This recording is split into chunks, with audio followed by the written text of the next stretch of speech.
Hey everybody, this is Way to Fail, and after some forays and judgments, some successes and some not-so-successes, I have been working my way back into ranked play as I've been working on getting cards, and to be honest, I'm going to be going over two decks today, but these decks are both still works in progress.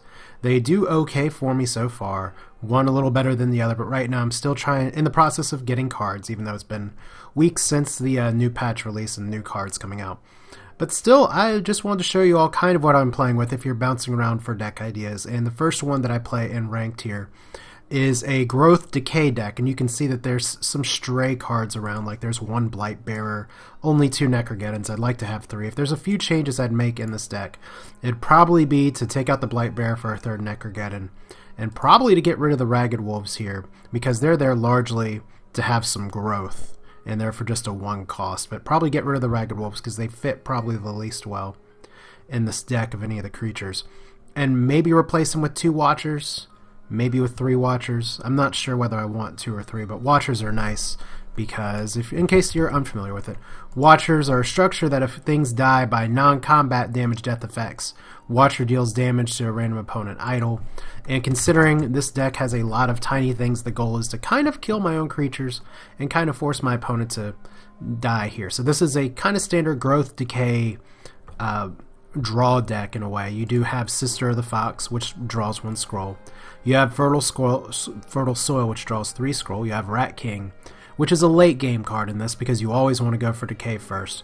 But Rat King, putting rats just all over the place, that can die to things like Frostgale, that can die to things like Necrogeddon. Just the ability to spam creatures and then obliterate them is very useful for Harvesters. Now, of course, if you Necrogeddon, the Harvester is going to go too. But one nice thing about Necrogeddon is I'm sure you've seen the play again and again, it really can change the pace of the game. But Harvester is probably the key crux of this deck, because its countdown gets decreased as things die, and this deck loves to kill things. So you do have a lot of your standard cards in here. You have your Languid, you have your ramp card, Return to Nature. I don't have any structures in here, so I'm not putting Erode in here. And I know some people like to play with Erode Puppet Soldier, because that is like the Nutrition Puppet Soldier of old. I'm not entirely sold on that play yet. I think this deck does okay without the Puppet Soldier because of the Necrogeddon possibility. Soul Steal is another just sort of one-for-one card swap as well. That's good for reducing countdown. Damning Curse is another nice thing that does one damage. And some of my cards do like to take damage for, once again, feeding the Harvester, feeding the Ilmire Rod Eaters, possibly even killing the little Darklings for direct idle damage. And of course, Oblivion Seeker, which is always nice. Now, I am a little curious here going forward of how my deck will do without Blight Barriers. But I've found myself sacrificing them more than playing them lately. I mean, they're good because they can poison a lot of things if you can control how they die, but sometimes you can't. And more often than not, I'd rather have a Cursemonger out there, even if it does cost one more resource. But between Cursemonger and Ilmire Hunter, if you're not facing someone with Languids, both pretty good. I've debated getting... There's a lot of cards out there that could be interesting in this deck, such as Pest Disseminator, such as Iron Bile, for instance. But I think at least the way this deck plays right now, those cards are better saved for a Mono Decay deck, which I'd love to play as well, but I'm still working on now. With the growth significant, that's 12 cards of growth here, if I were to replace the Ragged Wolves with Watchers, otherwise with 15.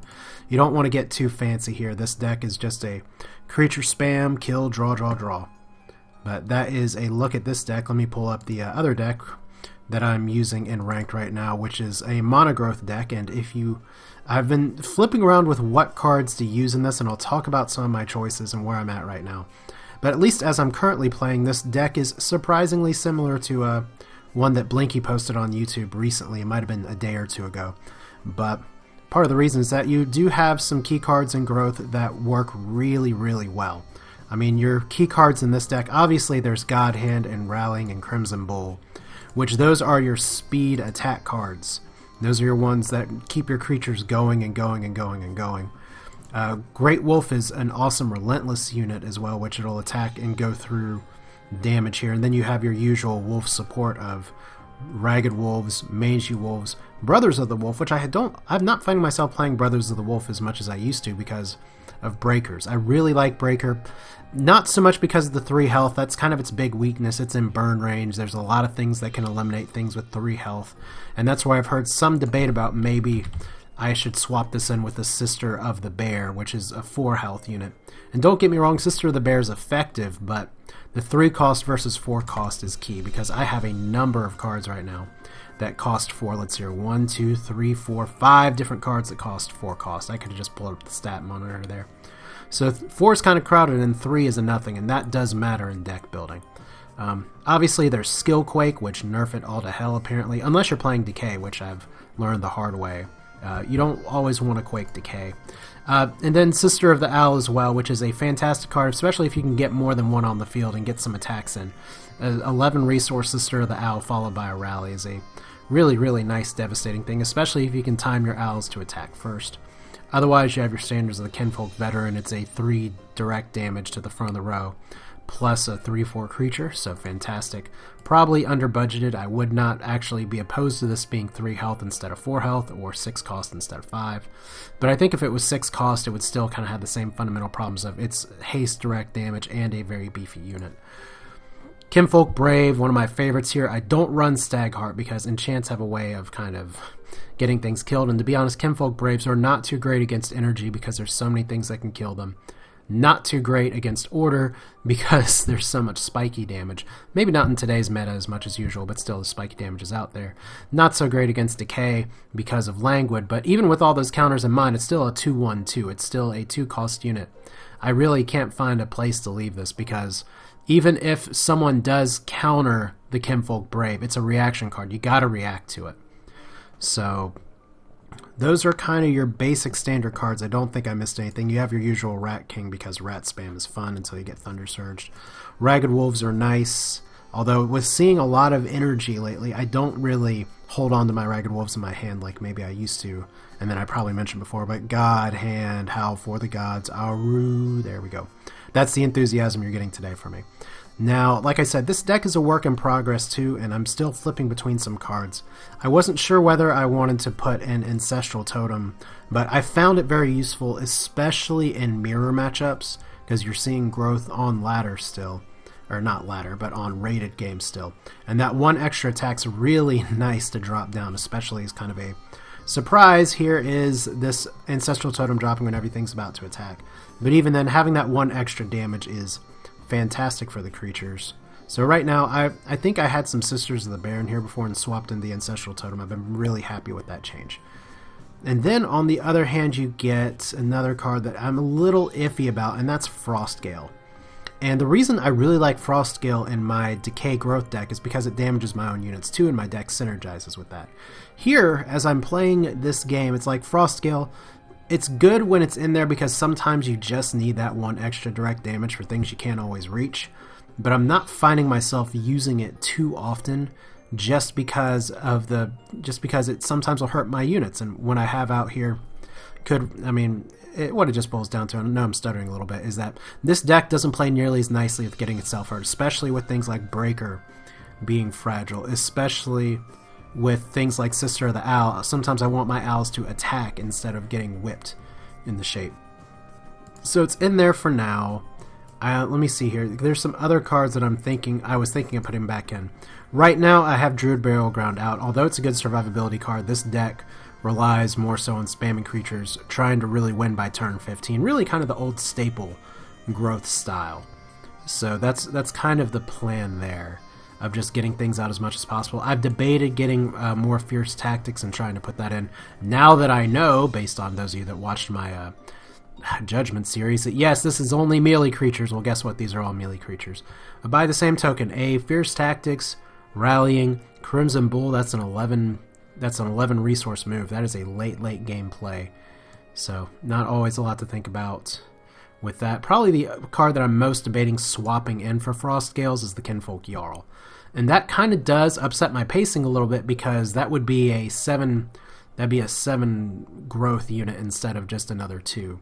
So that is something that would require a lot of investment. But Kinfolk Jarl has kind of the same spot in my heart as Great Wolf, where opponents see it on the board and they know they have to do something with it.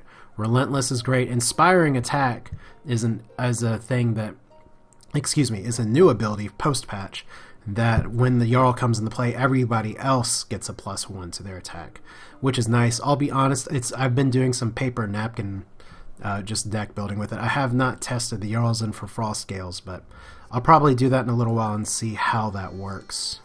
I've talked to a few other people that really swear by Sister of the Bear, and the reason she's not in right now is that although 424 is very nice, very stable, very vanilla card, I just kept finding myself playing other things. Brothers of the Wolf, great for wolf spam, for instance. Kinfolk Veteran, Mangy Wolf to speed up my wolves. Rat King. So, I mean, it kind of has gotten butted out to this point. And right now, my Vetters, I don't really find myself resource starved that much when I can usually just sack for resources. Between Fertile Soil Sister and Rat King and any of those cards, I usually don't really have as much of a need for Vader, whereas maybe I would have before, so I don't run that one right now either. Although it could be a worthy card to put back in, but you definitely don't want to run that and Frost Scale. Another card that could be useful is Ranger's Bane, just for direct damage, poison damage, because right now my direct damage is pretty much Quake and or Frost Scale, which is, I'm a little wary of going without it. And then you notice this is monogrowth. There is no Pother or Transposition anymore because those are 2 resources. And while I've had some fun with Rumble in the past, it's still just a random card that is a little bit too much to control. Sometimes it moves things how you want, sometimes it doesn't. I'll be honest, Rumble's won some games for me, and then it's made me stick in the status quo before too. So not a great place for that right now. Just the same though, those are my 2 decks that I'm running with right now. I'm going to be posting some ranked videos as I play. As I said before, I've already gotten my rating up just a little bit. My goal, and this is a lofty goal, but why not aim high? My goal is to get my rating to over 2,000. Will that happen? I don't know. I got to really clean up my decision making if that's the case. But at least when it's a structured deck like this instead of Judgment, I at least know my cards a little more. Well, we'll save that debate for another time and another video, but for now I just wanted to show you my decks, what I'm playing in Ranked, and this is going to be followed up by me posting some Ranked. So, thank you all for sticking around, watching my Scrolls content. It's great to get feedback from you all. Feel free to like or comment on this video, or sign up for your Google Plus Lord and Masters here on YouTube, and +1 me, because that really does help quite a bit in terms of video exposure.